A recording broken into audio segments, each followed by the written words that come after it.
Welcome to Nature Walk, the podcast that delves into the intricate and often surprising world of nature.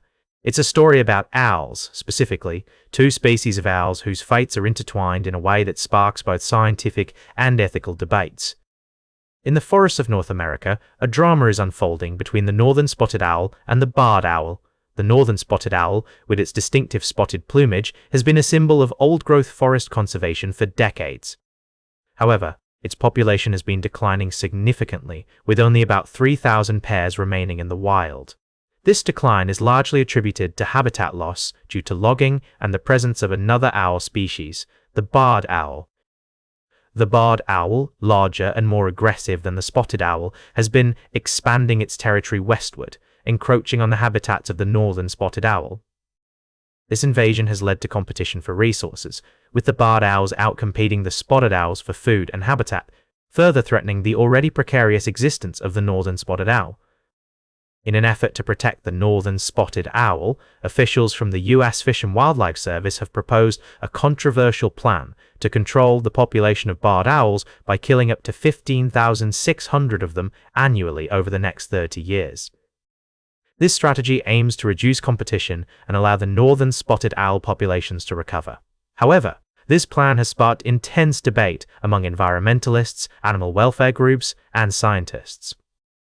Some argue that this approach is necessary to prevent the extinction of the northern spotted owl, while others contend that it is inhumane and potentially ineffective, highlighting the complexities of managing ecosystems and the unintended consequences of such interventions.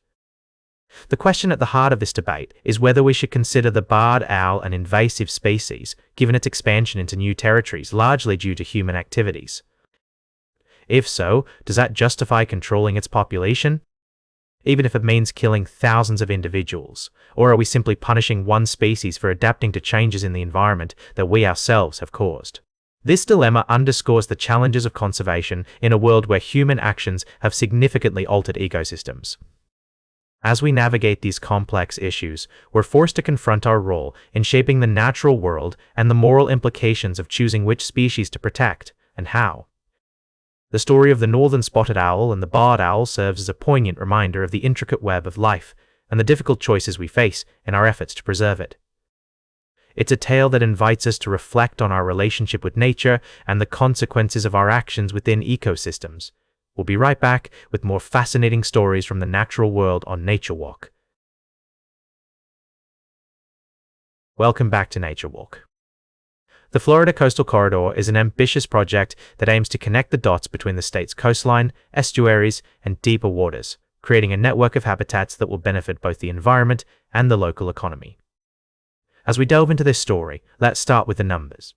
Recreational fishing alone brings in $14 billion a year to Florida's economy, supporting 120,000 jobs. Add to that another $3.1 billion and 39,000 jobs from creating and maintaining artificial reefs, and you begin to understand the significance of this project. But it's not just about the dollars and cents. It's about preserving the natural beauty and biodiversity of Florida's coastlines for future generations. The brainchild of the Florida Fish and Wildlife Conservation Commission and the Florida Wildlife Foundation, the Coastal Corridor is designed to be a collaborative effort, bringing together local governments, scientists, reef builders, conservation organizations, and coastal communities. One of the key players in this project is Mike Norberg, a marine biologist with decades of experience in artificial reefs, who will be leading the charge as the project director. As we spoke with Mike, he shared his excitement about the potential of this project to create new habitats for fish and other marine life, while also reducing pressure on natural reefs. There's a number of benefits for artificial reefs. It removes pressure from natural reefs, which obviously have a lot of ongoing challenges, especially in South Florida, and also creates habitats in areas where none might have existed. The plan is to deploy a chain of prefabricated concrete structures that will mimic natural reefs, attracting fish and other marine life. But the Coastal Corridor is more than just about artificial reefs. It's about creating a connected network of habitats that will support the entire marine ecosystem, from estuaries to deeper waters. As Nick Wiley, the executive director of the Florida Wildlife Foundation, put it, "It's like the wildlife corridor's sister on the coast that shows how you connect our estuaries all the way out through the grass flats into the deeper water." The project will also focus on coastal restoration, including oyster bed restoration and living shorelines, which will help improve coastal resiliency and provide habitat for juvenile fish and other marine life. As we explore this story further, it's clear that the Florida Coastal Corridor is a game changer for wildlife conservation in the state. It's a testament to what can be achieved when people come together to protect and preserve our natural resources. As Nick Wiley so eloquently put it, I see more excitement and opportunity on this one than anything I've touched. It speaks to me so well in my heart about bringing people together to do great things for Florida's environment and Florida's coast. And that's exactly what we need more of, people working together to protect our planet's precious wildlife and wild places. As we continue on our journey through the world of nature, we're reminded that even the smallest actions can make a big difference. So let's all do our part to support conservation efforts like the Florida Coastal Corridor. Welcome back to Nature Walk, where we've been exploring the wonders of our planet and the creatures that inhabit it. As we near the end of our journey today, I'd like to take you to a place of breathtaking beauty and harsh climate, the Arctic archipelago of Svalbard, Norway. This frozen landscape is home to a majestic creature, the polar bear, which has been a protected species in this region since 1972. As we venture into the icy fjords of Svalbard, we find ourselves in the presence of these magnificent animals, roaming freely in their natural habitat. But with great privilege comes great responsibility, and it's essential to respect these creatures and their space. A recent incident in this Arctic wonderland serves as a poignant reminder of the importance of responsible behavior in the face of wildlife. A vessel sailing through the fjords came across a polar bear sleeping on land, a sight that many of us can only dream of witnessing.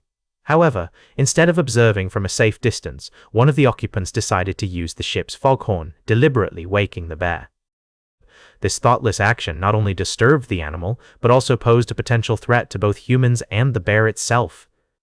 The consequences of such actions are severe, as the individual responsible for waking the bear was fined 50,000 kroner, approximately $6,700. This significant penalty serves as a deterrent, emphasizing the importance of respecting wildlife and adhering to local regulations that protect these incredible creatures. As we reflect on this incident, it's essential to recognize the delicate balance between humans and nature. Polar bears in particular are facing numerous challenges due to climate change, with their habitats shrinking and their way of life under threat. It's crucial that we prioritize responsible tourism and conservation efforts, ensuring that these magnificent animals continue to thrive in their Arctic home. As we conclude today's nature walk, I'd like to leave you with a sense of wonder and awe for the natural world, as well as a deep appreciation for the importance of preserving it. Remember, every action counts, and by making conscious choices, we can contribute to the protection of our planet's incredible biodiversity. That's all for today's nature walk. Remember to like, share, and subscribe, and until next time, keep exploring your natural world.